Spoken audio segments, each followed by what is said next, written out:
தைப்பொங்கல் இப்படியா நடக்கும்? 15 நாள் விடுமுறை விடுவேன். தமிழர் தேசிய திருவிழா அறிவிச்சு 15 நாள் விடுமுறை. போனஸ் சலுகை மாநிலம் ரெட்டிப்பு போனஸ் கொடுப்போம். 60 வயசுக்கு மேல இருக்க உழவர் பெருமக்களுக்கு ஓய்வூதியம் கொடுப்போம்.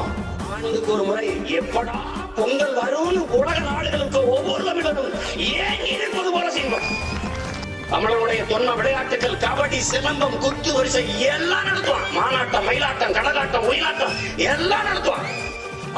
சிறந்த அதை தவிர வேற வேலையே நீ இதை மட்டும் ஆடிட்டே இருந்து வேணாம். உனக்கு மாசம் மாசம் சம்பளம். நீ ஒரு உறுதி எடுத்துக்க. என் பண்டிகை பொங்கல், என் பண்டிகை தைப்புத்தாண்டு, என் புத்தாண்டு. நான் அதை சிறப்பா கொண்டாடுவேன்.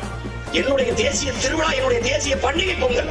அதை பேரடிச்சாக கொண்டாடுவேன். என்று கொண்டாடுவேன். நீ தீபாவளி கொண்டாடுறது இது கொண்டாடுறது இல்ல. புத்தாண்டு, ஆங்கில புத்தாண்டை கொண்டாடுறது, தமிழ் புத்தாண்டை கொண்டாடுறது இல்ல. இப்ப கொண்டாட ஆரம்பிங்க. பொங்குகிற பொங்கல் ஒரு புரட்சி பொங்கலாக, புத்தரிச்சி பொங்கலாக பொங்கட்டும்.